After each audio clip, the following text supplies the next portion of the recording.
Hello dear students, welcome to Gateway Classes. जैसा आप जानते हैं, my name is Avinash Kumar और बीटेक इलेक्ट्रिकल इंजीनियरिंग के सेकेंड ईयर के कोर्सेज स्टार्ट हो चुके हैं। तो आज जो सब्जेक्ट हम स्टार्ट करने जा रहे हैं that is electrical measurement and measuring instruments. ठीक है, और इसका जो AKTU कोड रहने वाला है वो BEE 302। ये नए सिलेबस के हिसाब से ये कोड रहने वाला है। और ऐसा है, ये जो सब्जेक्ट्स है इस बार ये सभी ब्रांच के लिए सेम है, यानी कि जो इलेक्ट्रिकल इंजीनियरिंग के स्टूडेंट्स हैं जिसको हम EE ब्रांच बोलते हैं उनको भी यही पढ़ना है। EN ब्रांच जिसको इलेक्ट्रिकल एंड इलेक्ट्रॉनिक्स बोला जाता है उनको भी यही सब्जेक्ट पढ़ना है। और थर्ड ब्रांच होगी जो इसमें दैट इज EZ, या फिर अब बच्चों को पता होगा electrical and computer science. Electrical and computer science, तो इन तीनों ब्रांच के लिए सब्जेक्ट कॉमन रहने वाला है। इंटरेस्टिंग सब्जेक्ट है क्योंकि इसका प्रैक्टिकली भी आप कई जगह देखते हो कैसे कैसे यूज किया जाता है। इसमें थ्योरेटिकल ज़्यादा है, डायग्राम बेसिक सब्जेक्ट ज़्यादा है। मतलब अगर आपको इस सब्जेक्ट में अच्छा करना है ना तो आपको डायग्राम की प्रैक्टिस करनी पड़ेगी, आपको बार बार डायग्राम्स बनाने पड़ेंगे। डायग्राम्स काफ़ी हैं इस सब्जेक्ट में, तो डायग्राम्स बनाने हैं, डेरिवेशंस भी करने हैं, थ्योरी भी है, न्यूमेरिकल भी आते हैं थोड़े बहुत। बट जो मेजर पोर्शन है वो आपका थ्योरी एंड कुछ डेरिवेशंस है इंपॉर्टेंट, उसके बेसिस पे ये सब्जेक्ट ज़्यादा चलता है। न्यूमेरिकल्स भी आते हैं बट न्यूमेरिकल को आप ये मान के चल सकते हैं 30 to 40% न्यूमेरिकल, इससे ज़्यादा नहीं आते। 60-50% थ्योरी आती है, 10 या 20% आपके डेरिवेशन आ जाएंगे, 20-25% न्यूमेरिकल आ जाएंगे। तो इस तरह से रहता है। ठीक है जी, तो ये तो बात हुई सब्जेक्ट के बारे में, ब्रांचेस के बारे में। सेकेंड ईयर में चलना है, थर्ड सेम में मैंडेटरी है, सभी को पढ़ना है। ठीक, आज के लेक्चर में हम क्या क्या पढ़ेंगे वो देख लेते हैं। एक तो हम पढ़ेंगे मेजरिंग सिस्टम क्या होता है, मेथड ऑफ मेजरमेंट्स क्या क्या होते हैं, ठीक है, और इंस्ट्रूमेंट्स कैसे होते हैं, क्या टाइप के इंस्ट्रूमेंट होते हैं, उनकी कैरेक्टरिस्टिक क्या होती है। बेसिक इंट्रोडक्टरी लेक्चर है, फर्स्ट लेक्चर है, तो इसमें इंट्रोडक्शन है।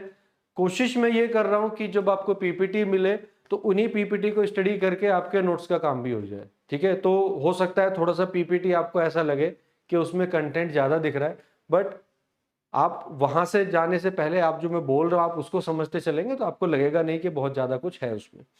ठीक है, चलिए आगे बढ़ते हैं और एक बार सिलेबस को रिव्यू कर लेते हैं। फर्स्ट यूनिट का सिलेबस क्या है, आपको मेजरिंग सिस्टम पढ़ना है, ये आज के उसमें कवर अप होने वाला है। कैरेक्टरिस्टिक ऑफ इंस्ट्रूमेंट्स पढ़नी है, ये आज के लेक्चर में कवर हो जाएगा। मेथड ऑफ मेजरमेंट पढ़ने हैं, ये आपके लेक्चर में कवर हो जाएगा। ठीक है, तो आज तो हम इतना ही करेंगे, स्टार्टिंग के 3 लेक्चर करेंगे, उसके बाद एरर आ जाएगी, वो नेक्स्ट लेक्चर में कवर करेंगे। और क्लासिफिकेशन ऑफ इंस्ट्रूमेंट्स ये नेक्स्ट लेक्चर में हम लोग करेंगे। डिफ्लेक्टिंग टॉर्क क्या होता है, कंट्रोलिंग टॉर्क क्या होता है, डैम्पिंग टॉर्क्स क्या होता है, एमीटर वोल्ट मीटर्स क्या होते हैं, PMMC, moving iron, electrostatic, induction type instruments, और इनके लिए expressions for the deflecting torque and controlling torque क्या होते हैं वो आपको पढ़ना है। एरर एंड कंपनसेशंस आपको पढ़ना है, एंड रेंज एक्सटेंशन पढ़ना है। रेंज एक्सटेंशन आपको पढ़ना है इंस्ट्रूमेंट्स के लिए। ठीक है, तो ये कंटेंट आपका होने वाला है पूरी यूनिट में। तो आज तो हम ये 3 टॉपिक करेंगे कवर। फर्स्ट जो आज का हमारा टारगेट है, सबसे पहले बात करते हैं मेजरमेंट की कि भैया मेजरमेंट है क्या। तो मेजरमेंट क्या है, एक स्टैंडर्ड क्वांटिटी है। ठीक, आपको कुछ मेजर करना है, यानी कि एक क्वांटिटी है जिसको आपको मेजर करना है। ठीक, एक क्वांटिटी जो पहले से एक स्टैंडर्ड हमने सेट करके रखा हुआ है, उसके साथ में कंपेयर बनाते हैं और जो रिजल्ट निकल के आता है उसको हम कहते हैं कि भैया ये आपका मेजरमेंट हो गया। इसी प्रोसेस को हम बोलते हैं मेजरमेंट, यानी कि किसी क्वांटिटी को मेजर करना इज द मेजरमेंट। तो मेजरमेंट क्या है, result of the comparison of standard and the unknown quantity. एक स्टैंडर्ड क्वांटिटी को और एक अननोन क्वांटिटी को हम कंपेयर करते हैं, जो रिजल्ट निकल के आता है उस पूरे प्रोसेस को हम क्या बोलते हैं, मेजरमेंट। उस पूरे प्रोसेस को हम क्या बोलते हैं, मेजरमेंट। इसमें 2 चीजें आपको मिली, एक तो स्टैंडर्ड क्वांटिटी मिली, ठीक है, जिसके साथ हमें मेजर करना है। दूसरी, जिस क्वांटिटी को मेजर करना होता है, जिस क्वांटिटी को मेजर करना होता है उसको हम बोलते हैं मेजरेंट। ठीक है, जिस क्वांटिटी को आपको मेजर करना होता है, जैसे स्पीड को मेजर करना है, रेजिस्टेंस को मेजर करना है, वोल्टेज मेजर करना है, करंट मेजर करना है, वो सब क्या है, हमारे मेजरेंट है। ठीक है जी, तो ये तो बात हुई मेजरमेंट क्या होता है। अब मेथड्स ऑफ मेजरमेंट क्या होते हैं, तो भैया मेथड ऑफ मेजरमेंट हमारे दो तरीके का मेजरमेंट हम दो तरीके से कर सकते हैं, डायरेक्ट और इनडायरेक्ट। डायरेक्ट का मतलब क्या है कि यार या तो सीधे सीधे मेजर कर लो, ठीक है, ये करंट जा रही है, एमीटर लगाया, नाप लिया, करंट कितनी आई पता चल गया, ठीक है, ये होता है डायरेक्ट मेथड। ठीक है, वोल्टेज जा रहा है, वोल्टेज मेजर करना है, लगाया टर्मिनल के अक्रॉस वोल्ट मीटर, वोल्टेज दिखाई देगा कि साहब 214 वोल्ट आ रहा है, 214 वोल्ट आपका आंसर आ गया डायरेक्ट। ठीक है, तो जब आप किसी क्वांटिटी को डायरेक्टली मेजर कर लेते हो, ठीक है, उसमें कुछ भी 3-5 आपको नहीं करना है, आपको कोई ज्यादा कैलकुलेशन नहीं करनी है, आपको वोल्टेज मेजर करना है, आपने मल्टीमीटर लिया, लगाया, वोल्टेज नाप लिया, हो गया काम। ठीक, जैसे आपके घर के उसमें लगा होता है, कई स्टेबलाइजर में लगा होता है, देखा ना, जो एसी का स्टेबलाइजर होता है उसमें वोल्टेज दिखता रहता है, 240 वोल्ट आ रहा है, 230 वोल्ट आ रहा है, तो वो जो वोल्ट मीटर उसमें लगा हुआ है ना, वो डायरेक्ट मेजरमेंट कर रहा है, वो डायरेक्ट मेजरमेंट कर रहा है। ठीक है, आपका एसी का रिमोट हो गया, उसमें टेम्परेचर आता रहता है, तो वो डायरेक्ट मेजरमेंट है, बता रहा है आपको रूम टेम्परेचर इतना है। ठीक है, तो वो डायरेक्ट मेजरमेंट है जहां पे आप चीजों को डायरेक्टली मेजर कर पा रहे हो। तो डायरेक्ट मेजरमेंट क्या हो गया, जिसमें आप अननोन क्वांटिटी को डायरेक्टली कंपेयर कर पाते हो स्टैंडर्ड क्वांटिटी के साथ, और जो रिजल्ट आता है उसको नंबर और यूनिट की फॉर्म में आप एक्सप्रेस कर देते हो। नंबर ऑफ यूनिट की वजह से कैसे, मतलब जैसे करंट 2 एम्पियर आ गई, तो 2 तो हो गया नंबर, और एम्पियर क्या हो गया, यूनिट। तो नंबर और यूनिट की फॉर्म में आप उसको रिप्रेजेंट कर सकते हो डायरेक्टली। अच्छा, इसमें कैलकुलेशन का तो कोई मतलब ही नहीं है, जब हमने डायरेक्टली मेजर कर लिया तो कैलकुलेशन तो हम करेंगे नहीं, यानी कि यहाँ पे आपकी कोई कैलकुलेशन वगैरह हमें नहीं करनी पड़ती है, और ज्यादातर यही मेथड तो यूज करते हैं। आप सोच के देखो, आप लैब में जाते हो, ज्यादातर यही मेथड तो यूज करते हैं, डायरेक्टली इंस्ट्रूमेंट लगाया, रीडिंग्स ली, काम हो गया। ठीक है, तो ये मेथड ज्यादा यूज होता है as compare to indirect method, चाहे वो आपका डिजिटल वोल्ट मीटर हो, थर्मोमीटर हो, प्रेशर गॉज हो, कुछ भी हो। दूसरा होता है भैया इनडायरेक्ट मेथड। इनडायरेक्ट मेथड में हम सीधे सीधे कुछ नहीं करते, इसमें हम सीधे सीधे कुछ भी नहीं करते। इनडायरेक्ट मेथड में क्या होता है कि आपको सपोज रेजिस्टेंस निकालना है, तो रेजिस्टेंस निकालने के लिए आप क्या करोगे, पहले उस वायर के अक्रॉस वोल्टेज निकालोगे, फिर उस वायर के अंदर जो करंट फ्लो हो रही है उसको एमीटर से करंट निकालोगे। भाई मान लीजिए ये कोई रेजिस्टेंस है, तो पहले आपने क्या किया कि यहां पर एक वोल्ट मीटर लगाया, और ये वोल्ट मीटर लगा के इससे वोल्टेज नाप लिया, इधर ये एक एमीटर लगाया और इस एमीटर से करंट नाप ली। ठीक है, तो हमें पता चल गया कि साहब I इक्वल टू 2 एम्पियर और V इक्वल टू 200 वोल्ट। ठीक है, तो आपको पता है कि रेजिस्टेंस कितना होगा, R equal to V upon I, तब आपने कर दिया 200 अपॉन 2 इक्वल टू 100 ओम। तो ये क्या हुआ, ये इनडायरेक्ट मेथड हुआ। इसमें आपको कैलकुलेशन करनी पड़ी कि नहीं करनी पड़ी, आपने पहले वोल्टेज कैलकुलेट किया, इसका करंट कैलकुलेट किया, फिर आपको पता है कि रेजिस्टेंस के रिलेशन होता है V अपॉन I, तब आपने V अपॉन I करके रेजिस्टेंस की वैल्यू निकाली 100 ओम, राइट। तो this type of methods are known as indirect method, जहां पे हमें रेजिस्टेंस मेजर करना था, बट हमने कोई रेजिस्टेंस के लिए वो नहीं लगाया मीटर, हमने अपने रिलेशंस का यूज किया, हमने अपने जो डायरेक्ट रिलेशंस हमने पहले से डिराइव करके रखे हुए थे उनका यूज किया अपनी वैल्यू को मेजर करने के लिए। तो इस टाइप का जो मेथड होता है वो क्या कहलाता है, इनडायरेक्ट मेथड। तो क्या लिखा है कि indirect method of measurement use an indirect relationship between the quantity being measured and another quantity is more easily measured. अब इसमें देखो सीधी सी बात है, आपको कैलकुलेशंस करनी पड़ती हैं, एडिशनल कैलकुलेशन आपको करनी पड़ेगी। ठीक, तो ये सब है, एग्जाम्पल मेजरिंग ऑफ इंस्ट्रूमेंट हो ही गया हमारा, तो ये आपको समझ में आ गया होगा। ठीक है, तो ये चीज हो जाती है। अब इसके बाद बात करते हैं आपके इंस्ट्रूमेंट के बारे में। तो क्लासिफिकेशन ऑफ इंस्ट्रूमेंट, ठीक है, इंस्ट्रूमेंट को अगर हम क्लासिफाई करें तो देखिए दो टाइप की बेसिक कैटेगरी हम बना सकते हैं। एक कैटेगरी हो सकती है एब्सोल्यूट इंस्ट्रूमेंट, और एक हो सकते हैं सेकेंडरी इंस्ट्रूमेंट। एब्सोल्यूट इंस्ट्रूमेंट यानी कि बिल्कुल ऐसे इंस्ट्रूमेंट जिनका यूज करके आप सेकेंड इंस्ट्रूमेंट को बनाते हो, इनका यूज करके ही कैलिब्रेशन करते हैं। ठीक है, तो एब्सोल्यूट इंस्ट्रूमेंट क्या करते हैं कि ये रीडिंग सीधे सीधे नहीं देते, ये आपका बताते हैं कि magnitude of quantity to be measured in term of instrument parameter. Instrument parameter की टर्म्स में ये रिजल्ट को देते हैं, और वहां से फिर आपको वो क्वांटिटी को मेजर करना पड़ता है। तो वहां से जो क्वांटिटी निकल के आती है ना, वो बड़ी कैलिब्रेटेड क्वांटिटी होती है।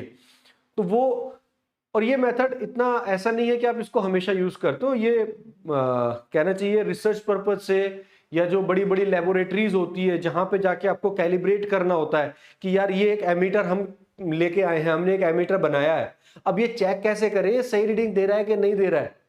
उस एमीटर को अगर चेक करना है कि वो सही रीडिंग बता रहा है कि नहीं बता रहा है, तो उसको आपको कैलिब्रेट करना पड़ेगा अगेंस्ट दी एब्सोल्यूट इंस्ट्रूमेंट। तो जब आप उसको कैलिब्रेशन के लिए लेके जाते हैं तो वहां पे आप चेक करते हैं कि ये सही से काम कर रहा है नहीं कर रहा है।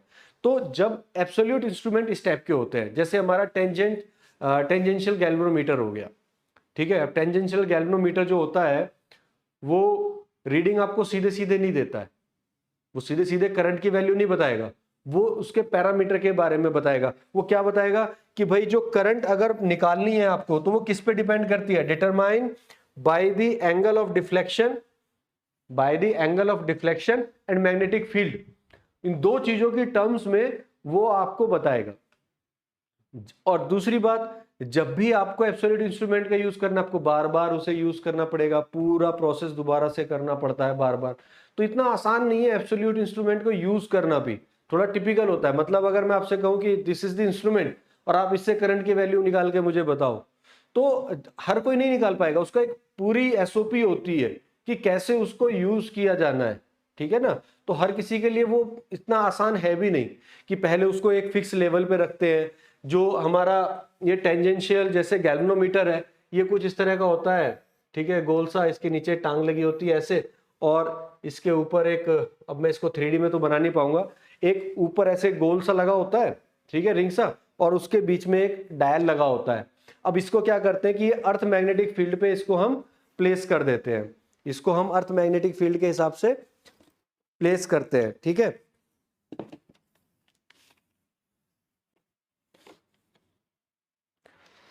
तो इसको अगर मैं बनाऊं थोड़ा सा,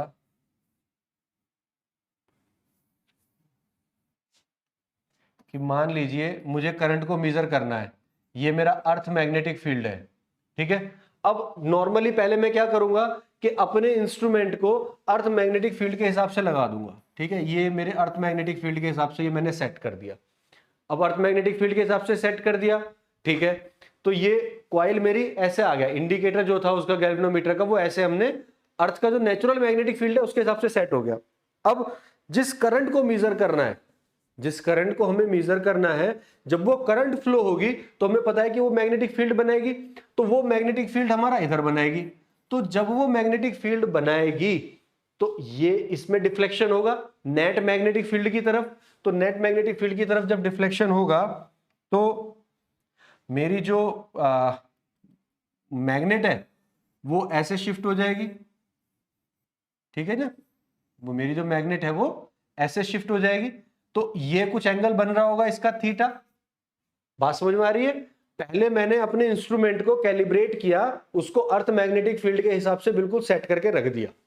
अब मैंने जिस करंट को मेजर करना है उसको उसके थ्रू फ्लो कराना शुरू किया। अब जब करंट फ्लो करेगी तो उसका मैग्नेटिक फील्ड बनेगा, उसका मैग्नेटिक फील्ड बन गया बी। वो मैग्नेटिक फील्ड और अर्थ का जो मैग्नेटिक फील्ड है उसका हॉरिजॉन्टल कंपोनेंट, उसका भी हॉरिजॉन्टल कंपोनेंट, इन दोनों की वजह से बार जो है वो टिल्ट होगी और किसी एंगल पे जाएगी। तो ये इंस्ट्रूमेंट क्या करता है, इस थीटा को मेजर करता है, इस थीटा को मेजर करेगा।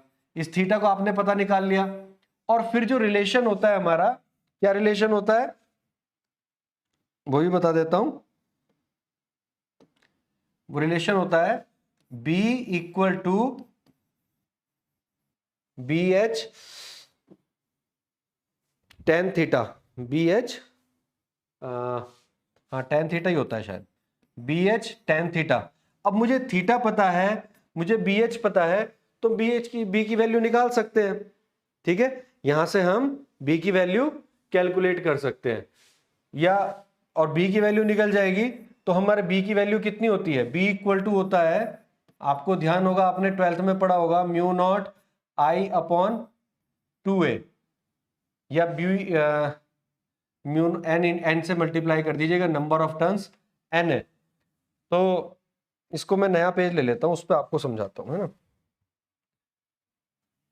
हमें पता है कि B इक्वल टू कितना है, बी एच टेन फाइव, ठीक है। तो B इक्वल टू कितना होता है, ये हम 12th में पढ़ के आए हैं, mu naught I into N upon 2a। हमें निकालना है करंट, तो I will be equal to कितना हो जाएगा, B into 2a upon mu naught into N.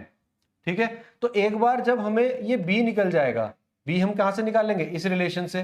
क्यों, क्योंकि फाई को हमने मेजर कर लिया, इसको हमने मेजर कर लिया। अच्छा, अर्थ का जो हॉरिजॉन्टल कंपोनेंट है अर्थ मैग्नेटिक फील्ड का, वो तो हमें ऑलरेडी पता है, जितनी भी वैल्यू होती है तो उसको हम निकाल सकते हैं। ठीक है, ए क्या है यहां पर, एरिया ऑफ कॉइल।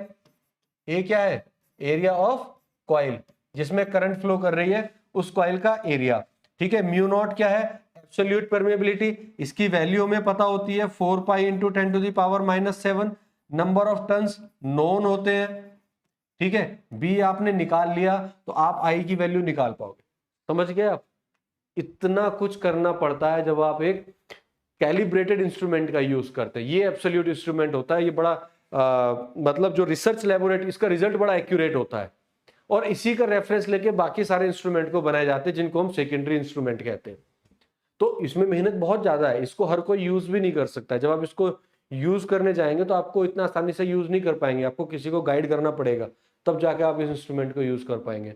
ठीक है ना, तो ये होता है हमारा क्लासिफिकेशन ऑफ इंस्ट्रूमेंट में पहला एब्सोल्यूट इंस्ट्रूमेंट। ठीक है, आई होप कि थोड़ा सा, हालांकि इतना कुछ लिखने की जरूरत नहीं है आपको केवल एब्सोल्यूट इंस्ट्रूमेंट में एग्जांपल लिखना है, टेंजेंशियल गैल्वेनोमीटर, आपको केवल इतना लिखना है, बाकी आपको डिटेल में जाने की जरूरत नहीं है। ये डिटेल मैंने आपको बता दिया। ठीक है, आपको इससे आगे लिखने की जरूरत नहीं है, बट आपको पता होना चाहिए कि टेंजेंशियल गैल्वेनोमीटर है क्या, वो काम कैसे कर रहा है। तो बेसिकली वो मैग्नेटिक फील्ड को, तो आप पता ये मेजर कर रहे हैं, उसका एंगल मेजर कर रहा है। एंगल मेजर करने से जो फॉर्मूला है हमारा मैग्नेटिक फील्ड का, उसको यूज करके हम करंट की वैल्यू को फाइंड आउट करते हैं। ठीक है, नेक्स्ट आ जाता है सेकेंडरी इंस्ट्रूमेंट। सेकेंडरी इंस्ट्रूमेंट क्या है कि ये सीधे सीधे आपको रिजल्ट देते हैं, मेजरेबल क्वांटिटीज देते हैं। अच्छा, इसको हम एब्सोल्यूट में बार बार बोल रहा हूं कि जो एब्सोल्यूट इंस्ट्रूमेंट है उसके साथ, या उसको स्टैंडर्ड इंस्ट्रूमेंट भी बोल देते हैं, उनके साथ में कैलिब्रेट करना बड़ा जरूरी होता है। The calibration of instrument, calibration इसलिए जरूरी है ताकि आपका ये इंश्योर हो पाए कि जो इंस्ट्रूमेंट आप यूज कर रहे हो वो सही रिजल्ट दे भी रहा है या नहीं। करंट 2 एम्पियर फ्लो हो रही है, आपका एमीटर उसको 3 एम्पियर बता रहा है, तो उसका कोई फायदा नहीं है। उस रिजल्ट का आप क्या करोगे, गलत अगर देगा कुछ ना कुछ जला दोगे, उड़ा दोगे। ठीक है, तो वो जरूरी है। ठीक है, अब इसका रिजल्ट तो हमें डायरेक्टली मिल जाता है, जैसे डायरेक्ट मेजरमेंट की हमने बात की थी, डायरेक्टली रिजल्ट हमें मिल जाता है। तो इन जनरल जो सेकेंडरी इंस्ट्रूमेंट है हमारे, वो 3 टाइप के होते हैं, इंडिकेटिंग इंस्ट्रूमेंट, रिकॉर्डिंग इंस्ट्रूमेंट और इंटीग्रेटिंग इंस्ट्रूमेंट। इस पे भी आते हैं। इंडिकेटिंग इंस्ट्रूमेंट वो क्या होते हैं, जिसमें एक पॉइंटर लगा होता है, जैसे आपने वो देखा है एमीटर वोल्टमीटर लेबोरेटरीज में, आपने फर्स्ट ईयर में प्रैक्टिकल किए होंगे। ठीक है, तो उसमें एक इंडिकेटर लगा होता है, वो सुई ऐसे ऐसे घूमती है। ठीक, तो वो क्या होते हैं, इंडिकेटिंग टाइप इंस्ट्रूमेंट होते हैं। एग्जांपल भी इसका वही लिखेंगे आप, एमीटर और वोल्टमीटर। दूसरे इंस्ट्रूमेंट क्या होते हैं, रिकॉर्डिंग इंस्ट्रूमेंट। ये सब सेकेंडरी है। ठीक है, एब्सोल्यूट नहीं है, एब्सोल्यूट तो केवल टेंजेंशियल है। ठीक है, उसके अलावा जितने भी इंस्ट्रूमेंट पढ़ रहे हो वो सब एब्सोल्यूट इंस्ट्रूमेंट का ज्यादा जिक्र नहीं आएगा, आपको बहुत डिटेल में पढ़ना भी नहीं है, सारे सेकेंडरी इंस्ट्रूमेंट पढ़ने हैं। दूसरा आता है रिकॉर्डिंग इंस्ट्रूमेंट। ये क्या करते हैं, रिकॉर्ड करते रहते हैं। ये क्या करते हैं, रिकॉर्ड भी करते रहते हैं। रीडिंग्स को, जो मेजरिंग क्वांटिटी है उसका एक रिकॉर्ड तैयार करते रहते हैं। तो जैसे पहले एक वो देखा होगा आपने, रिक्टर स्केल होता है ना, रिक्टर स्केल कि जब भूकंप आया तो उसमें एक पेन लगा होता है, वो उसकी वैल्यू को मेजर करता रहता है ऐसे ऐसे, कि भाई अभी भूकंप इतना आया, फिर इतना आया, फिर इतना आया, फिर इतना आया, फिर इतना आया। ये भूकंप की इंटेंसिटी को मेजर कर रहे हैं, तो एक पेन लगा होता है, वो एक ग्राफ पेपर में बनाता रहता है। या ईसीजी का चार्ट हो गया, जो पहले मशीन होती थी उसमें एक पेन लगा होता था, वो पॉइंटर उसके रिकॉर्ड को बनाता रहेगा। तो इस टाइप के जो इंस्ट्रूमेंट होते हैं ना, वो आपके रिकॉर्डिंग टाइप इंस्ट्रूमेंट होते हैं, जो रिकॉर्ड भी रखते चले जाते हैं। तो बेसिकली इसमें आपको कुछ ट्रेसेस भी मिल जाएंगे ग्राफ पेपर पे, इसमें कुछ आपको ट्रेसेस भी मिलेंगे ग्राफ पेपर पे, जिसको हम क्या बोलेंगे, रिकॉर्डिंग टाइप इंस्ट्रूमेंट। अच्छा, थर्ड होता है आपका इंटीग्रेटिंग टाइप इंस्ट्रूमेंट। ठीक है, इंटीग्रेटिंग टाइप इंस्ट्रूमेंट, इसमें क्या होगा कि एक स्पेसिफिक टाइम पीरियड के लिए आपको क्वांटिटी मेजर करने को मिलेगी। मतलब आप टाइम पीरियड के हिसाब से क्वांटिटी को मेजर करते हो। जैसे हमारा एनर्जी मीटर हो गया, जो बिजली का मीटर होता है, वो पर घंटे के हिसाब से आपको बताता रहेगा कि इतनी एनर्जी कंज्यूम हो गई, इतनी एनर्जी कंज्यूम हो गई, वो टाइम के हिसाब से चलता है। ठीक है ना, तो उस टाइप के जो इंस्ट्रूमेंट होते हैं वो इंटीग्रेटिंग इंस्ट्रूमेंट होते हैं। अब ये जो इंडिकेटिंग इंस्ट्रूमेंट है ना, ये जो इंडिकेटिंग इंस्ट्रूमेंट्स है, ये इंस्ट्रूमेंट को भी हम 2 कैटेगरी में डिवाइड कर सकते हैं। चल तो सारा सेकेंडरी रहा है, ठीक है। इसको भी हम दो कैटेगरी में डिवाइड कर सकते हैं। फर्स्ट कैटेगरी होती है depending on the way of electrical instrument, दो कैटेगरी में डिवाइड कर सकते हैं। एक तो होता है डिफ्लेक्शन टाइप और दूसरा होता है नल टाइप। एक एक करके समझते हैं।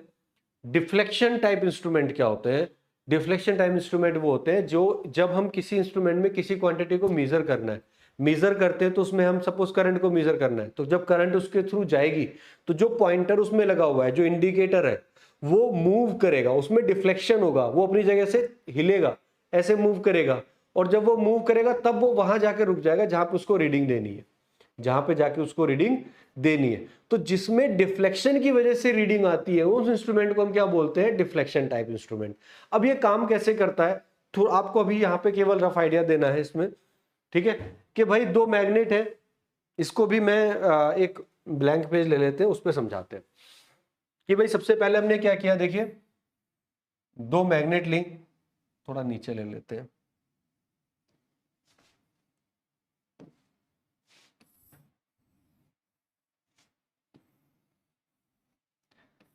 दो मैग्नेट हमने ली, ठीक है जी, और इसके बीच में हमने क्या किया? एक कॉइल ले ली, इसके बीच में हमने क्या किया? एक कॉइल ली, ठीक। अब कॉइल लेने के बाद हम क्या करना है? इस पे वाइंडिंग करते हैं। तो सपोज इस पे हमने वाइंडिंग कर दी,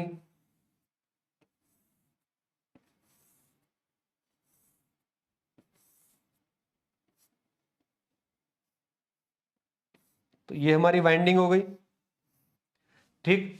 अब वाइंडिंग कर दी, अब सपोज यहां पे हमें कोई करंट को मेजर करना है, तो यहां से हमने करंट को कुछ करंट सप्लाई कर दी, आई करंट इसमें सप्लाई कर दी, जिसको हमें मेजर करना है, जिसको कि हमें मेजर करना है।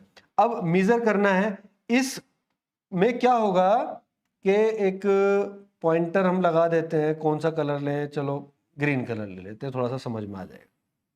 ये हमने एक पॉइंटर ले लिया ऐसे, ठीक है जी, ये एक पॉइंटर है या निडिल है, ये एक निडिल है, और यहां पे एक स्केल है, यहां एक स्केल है जिसपे कुछ रीडिंग्स है, जिसके ऊपर ये जाकर रुकेगा तो आपको कुछ रीडिंग देगा, ठीक है जी। इतनी बात समझ में आ गई। अब ये इस आयरन की कॉइल, एक छोटा चक्का सा होता है ना, उसके ऊपर ये निडल फिक्स है। अब क्या होगा जब ये करंट इसके अंदर जाएगी, जब ये करंट इसके अंदर जाएगी, अच्छा ये तो मैग्नेटिक फील्ड है, नॉर्थ पोल और south pole permanent magnetic field के अंदर रखी हुई है, तो हमें पता है कि जब किसी मैग्नेटिक फील्ड में एक करंट कैरिंग कंडक्टर रखा होता है तो उस पर एक फोर्स लगता है, ये तो आप पढ़ के आए हो, ठीक है। मोटर का प्रिंसिपल भी पढ़ा होगा, वो भी इसी प्रिंसिपल पे काम करती है मोटर, कि कॉइल एक अगर मैग्नेटिक फील्ड में रखी है और उसमें करंट जा रही है, तो जब एक करंट कैरिंग कंडक्टर किसी फील्ड में रखा होता है तो उस पर एक फोर्स एक्सपीरियंस होता है, तो इस पे भी तो एक फोर्स लगेगा ना। जब ये करंट इसमें जाएगी तो इस डिस्क पे एक फोर्स लगेगा, वो फोर्स इसको घुमाने की कोशिश करेगा, ऐसे वो फोर्स इस पॉइंटर को घुमाने की कोशिश करेगा। अब सीधी सी बात है यार कि ये तो घूम जाएगा ना, अगर फोर्स लगा तो ये घूम जाएगा, ठीक। अब घूम जाएगा तो क्या होगा? ये मान लीजिए यहां 1 है और यहां 10 है, इसका जो स्केल है वो 1 से 10 तक का है, तो जैसे इसमें जरा सा घूमने के लिए फोर्स मिलेगा, धड़ाक से जाके 10 पे जाएगा एकदम, ठीक है, ठक से जाके 10 पे रुक जाएगा, तो क्या रीडिंग मिलेगी? नहीं मिलेगी रीडिंग। क्यों? क्योंकि आप तो करंट मान लो यहां पे 3 एम्पियर दे रहे हो, ये निडल 3 एम्पियर पे जाके रुक जानी चाहिए थी, यहां आके रुक जाना चाहिए था, नहीं रुकेगी, ये यहां पे आके नहीं रुकेगी, जैसे डिफ्लेक्शन होगा ये यहां जाके रुक जाएगी। क्यों? क्योंकि इसको कोई कंट्रोल करने वाला नहीं है, इसको कोई रोकने वाला नहीं है। जब इसको कोई रोकने वाला ही नहीं है तो ये रुकेगी भी नहीं, ये सीधे लास्ट में जाके रुकेगी, जहां तक ये जा सकती है वहां तक ये निडल मूव करेगी। तो क्या करेंगे अब? अगर क्या इसको रोकना है तो हम एक इस पे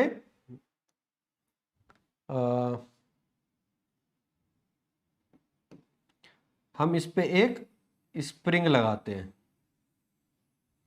बात समझ में आ गई? ये चीज क्या है? एक स्प्रिंग है ये, ठीक है, तो ये स्प्रिंग हमने इसमें लगाया। स्प्रिंग क्या करेगा, जैसे जैसे कॉइल मूव करेगी वैसे वैसे स्प्रिंग खुलेगा, स्प्रिंग खुलेगा तो स्प्रिंग उसको वापस खींचने की कोशिश करेगा। तो जब ये 3 एम्पियर करंट इसमें जाएगी, इसकी वजह से जो कॉइल में फोर्स जनरेट होगा वो फोर्स स्प्रिंग के फोर्स के बराबर होगा, उस जगह पे जाके पॉइंटर रुक जाएगा। तो यानी कि इसमें दो टॉर्क लगे, एक तो डिफ्लेक्टिंग टॉर्क और दूसरा जो इसको इधर की तरफ रोकने की कोशिश करेगा, दैट इज कंट्रोलिंग टॉर्क या फिर स्प्रिंग टॉर्क, या फिर स्प्रिंग टॉर्क। बात समझ में आई? तो एक तो उसको आगे धकेल रहा है, एक उसको वापस खींचने की कोशिश कर रहा है। जब ये दोनों फोर्स बराबर होंगे वहीं पे जाके पॉइंटर रुक जाएगा, वहीं जाके पॉइंटर रुक जाएगा। तो ये पॉइंटर आपका यहां जाके कहीं पे भी 3 पे जाना है तो 3 पे, 4 पे जाना है तो 4 पे, जहां भी जाना है वहां जाके ये पॉइंटर रुक जाएगा और आपको एग्जैक्ट रीडिंग मिलेगी। तो एक डिफ्लेक्शन टाइप इंस्ट्रूमेंट में ये कुछ होता है।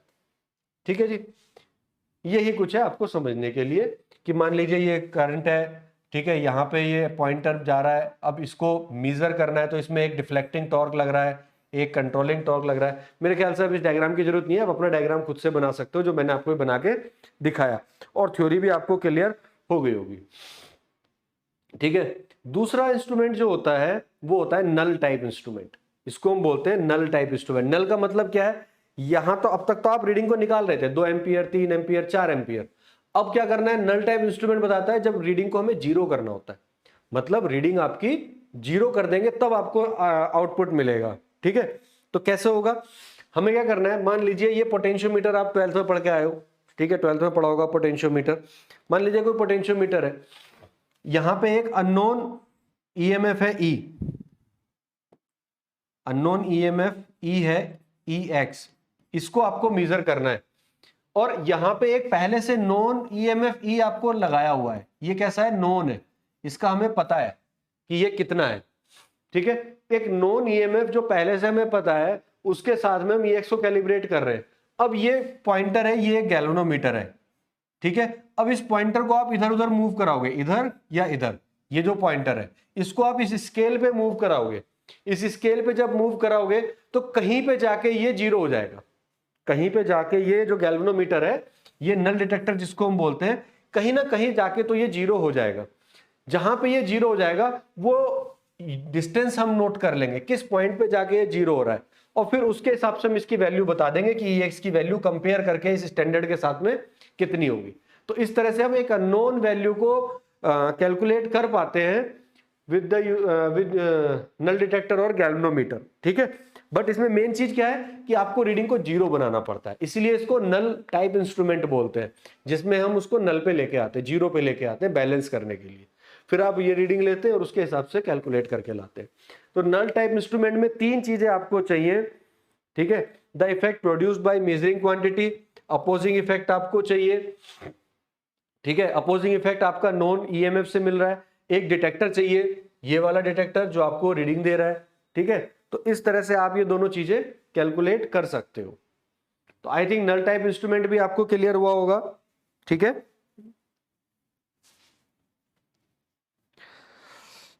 नेक्स्ट जो टॉपिक है आपका वो है कैरेक्टरिस्टिक ऑफ इंपोर्टेंट टॉपिक है ये, कैरेक्टरिस्टिक ऑफ इंस्ट्रूमेंट्स। ठीक है भाई, इंस्ट्रूमेंट्स की क्या क्या कैरेक्टरिस्टिक है। तो परफॉर्मेंस कैरेक्टरिस्टिक को 2 पार्ट्स में आप डिवाइड कर सकते हो, स्टैटिक कैरेक्टरिस्टिक और डायनामिक कैरेक्टरिस्टिक। ठीक है, चार्ट से आपको काफी हद तक क्लियर हो जाएगा कि स्टैटिक कैरेक्टरिस्टिक और डायनेमिक कैरेक्टरिस्टिक। स्टैटिक में 2 तरह की हो जाएंगी, एक ये कैरेक्टरिस्टिक हो जाएंगी जिनको हम बोलते हैं डिजायरेबल, और ये नॉन डिजायरेबल है। डिजायरेबल से मेरा मतलब है कि ये कैरेक्टरिस्टिक तो एक इंस्ट्रूमेंट में होनी चाहिए, ये कैरेक्टरिस्टिक तो एक इंस्ट्रूमेंट में मिनिमम रिक्वायरमेंट है, ये तो होनी चाहिए, इतनी कैरेक्टरिस्टिक तो हो। और ये कैरेक्टरिस्टिक अगर है तो बहुत अच्छी बात है, नहीं है तो भी काम चल जाएगा। ठीक है, तो भी काम चल जाएगा, लेकिन ये कैरेक्टरिस्टिक तो उसमें होनी चाहिए। दूसरी तरफ डायनेमिक कैरेक्टरिस्टिक होती है, जैसे speed of response, dynamic error, Fidelity, lag, ये सब चीजें डिटेल में इनके बारे में थोड़ा थोड़ा पढ़ते हैं कि 2-2 लाइन के बारे में पूछा जाता है। ठीक है, थियोरेटिकल टॉपिक है। तो स्टैटिक कैरेक्टरिस्टिक जो होती है उसमें हम क्या कहते हैं कि भाई ऐसी कैरेक्टरिस्टिक जो या तो कांस्टेंट होती हैं, जो या तो कांस्टेंट होती है या जिनमें बहुत धीरे धीरे चेंजेस आते हैं, जिनमें चेंजेस जो आते हैं ना बहुत स्लोली आते हैं, तो या तो वो कांस्टेंट है या उनमें चेंजेस बहुत धीरे धीरे आ रहे हैं। ऐसी कैरेक्टरिस्टिक स्टैटिक कैरेक्टरिस्टिक कहलाती है। ठीक, अब स्टैटिक कैरेक्टरिस्टिक की दो कैटेगरी मैं आपको बता के लाया हूं कि भाई एक तो है डिजायरेबल, ठीक है, तो डिजायरेबल में क्या आया, सबसे पहला आती है एक्यूरेसी। एक्यूरेसी से मेरा क्या मतलब है कि एक्यूरेसी क्या है, तो मान लीजिए आप 2 एम्पियर करंट को मेजर करना चाह रहे हैं, आप क्या चाहते हो कि मेरा जो रिजल्ट आए उस एमीटर पे वो 3 एम्पियर आए या 4 एम्पियर आए तो चलेगा क्या, नहीं चलेगा ना।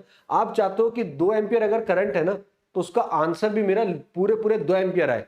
चलो थोड़ा बहुत डिफ्लेक्शन हो रहा है, थोड़ी बहुत एरर आ रही है, 1.9 आ जाए, 2.1 आ जाए, मतलब जो डिग्री ऑफ क्लोजनेस है ना रिजल्ट के आसपास की, उसको हम बोलते हैं एक्यूरेसी, कि कितना वो इंस्ट्रूमेंट एक्यूरेट रिजल्ट दे रहा है। आप तो यही चाहते हो ना कि ज्यादा से ज्यादा एक्यूरेट है। अब आपको बुखार तो हो रहा है 104 और आपका थर्मोमीटर बता रहा है 98, तो आप तो दवाई खाओगे भी नहीं, ठीक है, इतनी एरर तो आप नहीं चाहोगे ना। तो ऐसे इंस्ट्रूमेंट आपको आप चाहते हैं जिसकी एक्यूरेसी बहुत ज्यादा हो, ठीक है। इसीलिए आप देखिए स्मार्ट वॉचेज आती है, एप्पल की स्मार्ट वॉच आपकी कितनी महंगी आती है, और बाकी 1,500 में भी आती है, 600-700 में भी आ जाती है, वो भी सब कुछ बताते हैं। तो क्या चीज है, वो एक्यूरेसी के ऊपर ही तो है। एप्पल क्लेम करता है कि मेरी एक्यूरेसी बहुत बढ़िया है।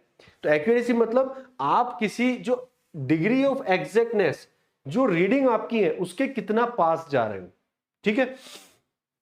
नेक्स्ट है रिप्रोड्यूसिबिलिटी। रिप्रोड्यूसिबिलिटी मतलब ये एक ऐसी प्रॉपर्टी है जो इंस्ट्रूमेंट में होनी चाहिए कि हम बार बार उससे रिजल्ट ले रहे हैं ना, तो बार बार हमें सही रिजल्ट मिलने चाहिए। ऐसा नहीं कि एक बार बुखार नाप लिया सही आ गया, दूसरी बार नापा तो बुखार का पता नहीं चल रहा क्या दिखा रहा है, ठीक है। जितनी बार आप मेजर करें आपको सही रिजल्ट मिले, तो वो कहलाता है रिप्रोड्यूसिबिलिटी। मतलब बार बार आप किसी रीडिंग को लेना चाह रहे हैं, दैट इज रिप्रोड्यूसिबिलिटी। तीसरी और इंपॉर्टेंट प्रॉपर्टी प्रिसीजन। तीसरी क्या है, प्रिसीजन। प्रिसीजन का मतलब यह है कि आपका इंस्ट्रूमेंट जो है वो प्रीवियस रीडिंग के आसपास कितना जा रहा है। मतलब precision is the repeated measurement of A set of values. आप मेजर कर रहे हैं, आपका इंस्ट्रूमेंट है, सपोज थर्मोमीटर का ही ले लो। अब आप बुखार नाप रहे हो, पहली बार आपने नापा 98, दूसरी बार आपने मेजर किया 98.1, थर्ड टाइम आपने मेजर किया 97.9, अगली बार किया फिर 98, फिर 98.1, फिर 98.1। तो इस तरह से बार बार जो रीडिंग आ रही है ना वो 98 के अराउंड ही आ रही है। तो हम बोलेंगे कि इंस्ट्रूमेंट बड़ा प्रिसाइज है, बार बार एक ही रीडिंग दे रहा है। बट जब हकीकत पता चलती है, पता चला हकीकत में बुखार आपको था 105। इसका मतलब ऐसा जरूरी नहीं है कि अगर कोई इंस्ट्रूमेंट बहुत प्रिसाइज है तो वो एक्यूरेट भी है, वो एक्यूरेट भी है। अगर मैं इसको एक एग्जांपल से समझूं तो मान लीजिए आपको निशाना लगाना है,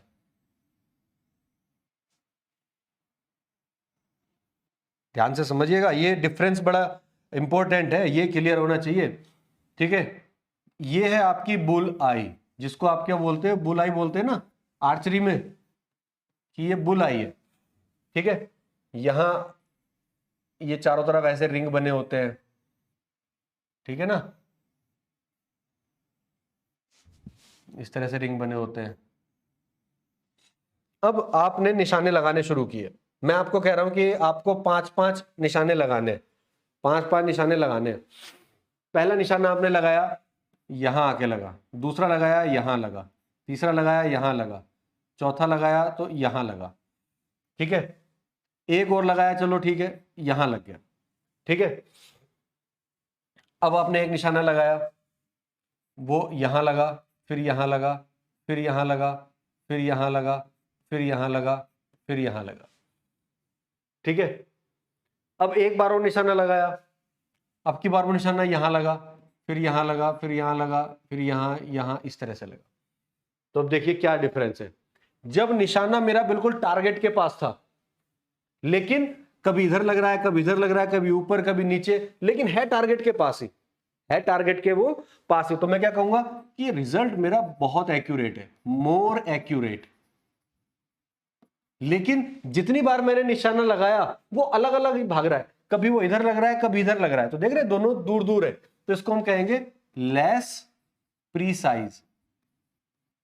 कि ये कम प्रीसाइज है। प्रीसाइज तो नहीं है, क्योंकि प्रीसाइज में क्या होता है, जितनी बार आप निशान लगाओगे वो उसी पॉइंट के आसपास ही जाके लगेगा जहां पे आप लगा रहे हो। जैसे कि यहां आप देखो, ये एक्यूरेट वैल्यू के पास में भी है, और वैसे भी जितनी बार आपने लगाया सब इसी पॉइंट के आसपास है कहीं ना कहीं, यानी कि इसको हम कह सकते हैं कि ये मोर एक्यूरेट, एक्यूरेट तो है और प्रीसाइज भी है, मोर प्रीसाइज।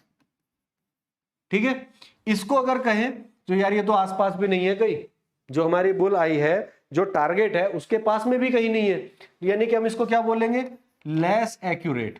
एक्यूरेट नहीं है रिजल्ट, रिजल्ट हमारा एक्यूरेट नहीं है, लेकिन प्रीसाइज है। जहां लग रहे थे सारे निशाने वहीं जाके लग रहे हैं गलत, गलत तो है लेकिन बहुत दूर है एक्चुअल वैल्यू से, तो ये एक्यूरेट नहीं है, इसको हम कहेंगे मोर प्रीसाइज।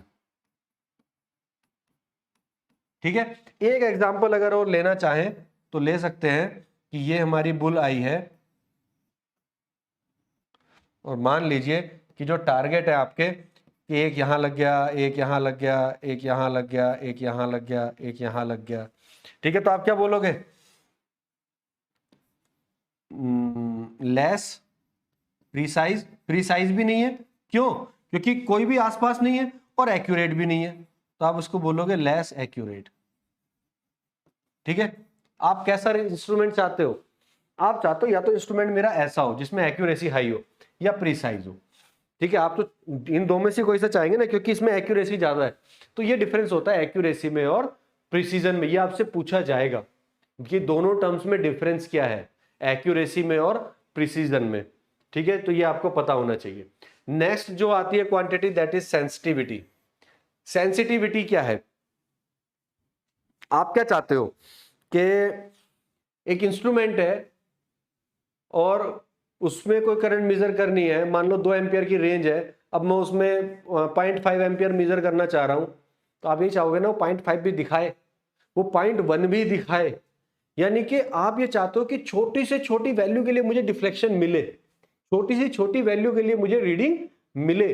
तो आप ये चाहते हो कि मेरे इंस्ट्रूमेंट की सेंसिटिविटी इतनी हाई हो कि उसमें छोटी वैल्यू को भी अगर मेजर करना है तो वो उसको भी मेजर करके बताए, बहुत स्मॉल चेंज को भी वो डिटेक्ट कर ले, बहुत स्मॉल चेंज को भी वो डिटेक्ट कर पाए। तो this property is known as, या this characteristic is known as sensitivity. Sensitivity क्या है, it is defined as the ratio of, ये तो फॉर्मूला हो गया, change in output upon change in input.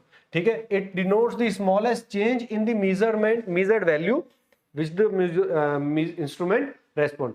वो छोटी से छोटी वैल्यू जिसके लिए आपका इंस्ट्रूमेंट रेस्पॉन्ड कर जाए, वो कहलाती है उसकी सेंसिटिविटी।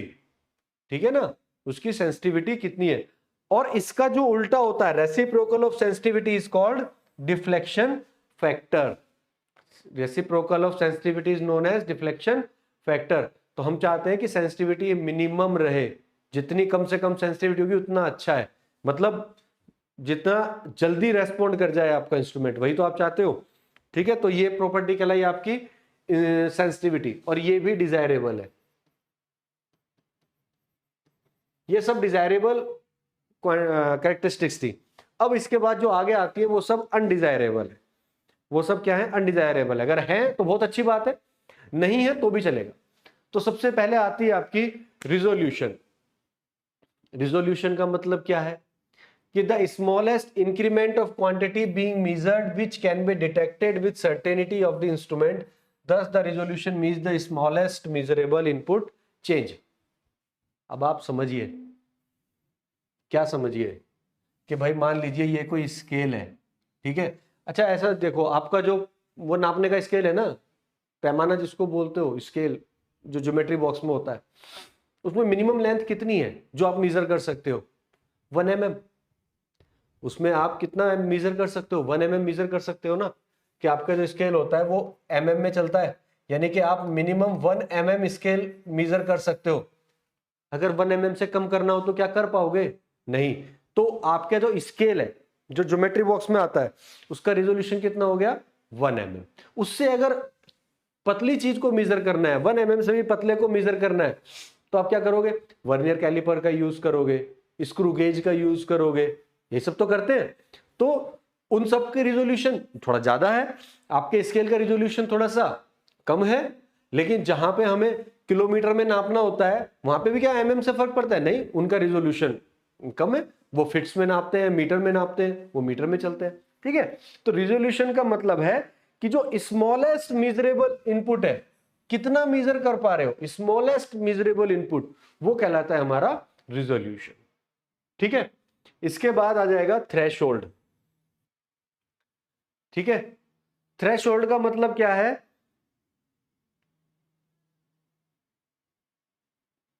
थ्रेशोल्ड का मतलब है हमारी जैसे सेंसिटिविटी होती है ना, कि कितनी मिनिमम उसके लिए वो सेंस कर जा रहा है। तो थ्रेशोल्ड का मतलब ये है कि ये जो पॉइंटर है ना, जिस वैल्यू पे ये पॉइंटर हिलना शुरू कर देगा, ऐसा समझ लो, वो मिनिमम वैल्यू जहां पे ये पॉइंटर डिफ्लेक्शन दिखाना शुरू कर देगा, वो थ्रेशोल्ड वैल्यू कहलाती है। जैसे आपको करंट नापनी है, करंट को मेजर करना है, तो वो 5 एम्पियर तक के करंट मेजर कर सकता है। अब आपने 0.1 करंट दी, उसमें डिफ्लेक्शन आ ही नहीं रहा, 0.2 दिया, डिफ्लेक्शन नहीं है, 0.5 पे डिफ्लेक्शन आना शुरू हुआ, तो हम क्या बोलेंगे कि इसकी थ्रेशोल्ड वैल्यू 0.5 एम्पियर है। अब ये 0.5 से ऊपर जाके रेस्पॉन्ड करना शुरू करेगा।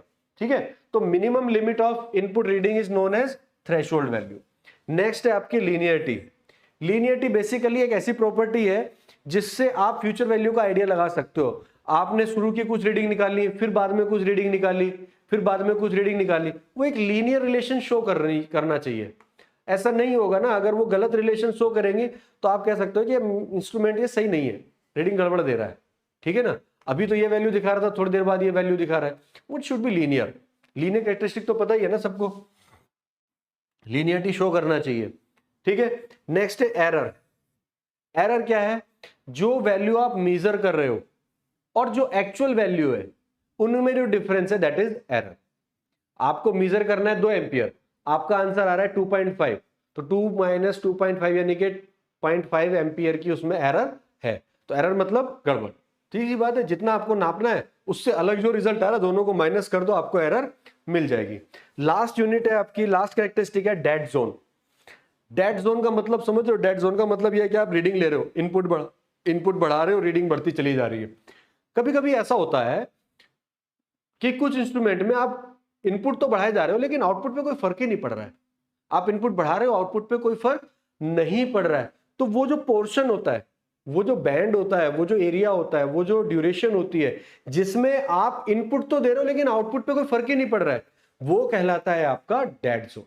जहां पे आउटपुट पे कोई चेंजेस नहीं आ रहे होते हैं, इनपुट आप देते जा रहे हो, आउटपुट में कोई चेंजेस नहीं आ रहे, वो कहलाता है डेड जोन। तो डेड जोन का मतलब क्या है कि आप इनपुट दे रहे हो, आउटपुट बढ़ रहा है, इनपुट दे रहे हो, आउटपुट बढ़ रहा है। कुछ टाइम ऐसा आएगा जहां पे इनपुट देते रहो, आउटपुट नहीं आएगा, फिर आउटपुट आना शुरू हो जाएगा। तो ये जो जोन कहलाएगा, ये क्या कहलाएगा? आपका डेड जोन कहलाएगा। ठीक है, तो दीज आर दी क्वांटिटीज, ठीक है, जिसको हम स्टैटिक क्वांटिटी बोलते हैं, static characteristic, sorry, static characteristic इतनी थी हमारे पास, डिजायरेबल और अनडिजायरेबल। अब अगर हम बात करें डायनेमिक कैरेक्टरिस्टिक, तो देखिए डायनेमिक कैरेक्टरिस्टिक, स्टैटिक में क्या था, या तो कांस्टेंट हो या बहुत स्लोली चेंजेस हो रहा है। डायनेमिक में क्या होगा कि वो टाइम के साथ चेंज हो रही है क्वांटिटीज, तो वो डायनेमिक है। जो टाइम के साथ चेंज होता रहता है वो डायनेमिक है। तो इसमें पहली कैरेक्टरिस्टिक क्या है? Speed of response. आपको रेस्पॉन्स मेजर करना है और आपका इंडिकेटर यूं झूले जा रहा है, आपको चलेगा क्या? नहीं चलेगा। आप क्या चाहते हो कि जैसे आप रीडिंग को मेजर करो, पॉइंटर एक पॉइंट पे जाकर रुक जाए और आपको वैल्यूज का पता चल जाए कि भाई इतनी करंट है, लेकिन पॉइंटर है कि ऐसे ऐसे ऐसे ऐसे आप बैठे हो कि कब ये जाके रुकेगा, कब मुझे रेस्पॉन्स मिलेगा। वही है स्पीड ऑफ रेस्पॉन्स। आपका जो इंस्ट्रूमेंट है उसकी स्पीड, रेस्पॉन्स की स्पीड, वही कहलाती है रेस्पॉन्स ऑफ स्पीड। आपको जितना ज्यादा अच्छा होगा उतना ही आप उस इंस्ट्रूमेंट को प्रीफर करेंगे, जितनी जल्दी वो रीडिंग देगा। ठीक है, लैग। लैग का मतलब delay in response, delay in response, where is there is a change in quantity to be measured, ठीक है, इज कॉल्ड मेजरिंग लैग। तो in the response of instrument, ठीक है, जो टाइम, जो मेजरमेंट में डिले हो रहा है, हमारा लैग हो रहा है, चेंजेस हो रहा है, उसके चेंजेस को कितनी देर में वो रेस्पॉन्ड करता है उस चेंज के साथ में, that is known as lag. कि उस चेंज के साथ में कितनी देर में ये रेस्पॉन्स कर रहा है, इंस्ट्रूमेंट कितनी देर बाद आपको रिजल्ट बता रहा है, that is lagging. Dynamic error, देखिए एरर तो वही था ना, true value minus measured value. अब अगर आपकी मेजरिंग, जो मेजर्ड वैल्यू है वो टाइम के साथ वेरी कर रही है, अगर आपकी ट्रू वैल्यू ऑफ क्वांटिटी, जो एक्चुअल वैल्यू है वो टाइम के साथ वेरी कर रही है, ठीक है, तो पहली वैल्यू आपकी कांस्टेंट थी, अब ये टाइम के साथ वेरी कर रही है, ठीक है, और जो वैल्यू आप मेजर कर रहे हो उनके बीच का जो डिफरेंस होगा वही आपका कहलाएगा डायनेमिक एरर। तो स्टैटिक एरर और डायनेमिक एरर में केवल इतना डिफरेंस है, यहां जो ट्रू वैल्यू है वो टाइम के साथ वेरी कर रही है, ठीक है, उसके साथ में आप कंपैरिजन कर रहे हो। और अगर ये डायनेमिक एरर हमारी जीरो हो जाए, डायनेमिक एरर हमारी अगर जीरो हो जाए या विदाउट डायनेमिक एरर अगर हम इंस्ट्रूमेंट को मेजर कर पा रहे हैं तो हम उसको बोलते हैं फिडेलिटी। तब हम उसको क्या बोलते हैं? फिडेलिटी। तो हम उसको क्या बोलते हैं? फिडेलिटी या फिर फेथफुल रिप्रोडक्शन, जिसमें हमारी डायनेमिक एरर बहुत कम होती है या ऑलमोस्ट जीरो होती है, तो उसको हम क्या बोलते हैं? फिडेलिटी या फेथफुल रिप्रोडक्शन। तो ये हमारी कुछ कैरेक्टरिस्टिक्स थी। तो आज के लेक्चर में इतना ही रखते हैं, नेक्स्ट लेक्चर में आगे का टॉपिक डिस्कस करेंगे, ठीक है। तो मिलते हैं अपनी नेक्स्ट क्लास में, टिल देन बाय बाय।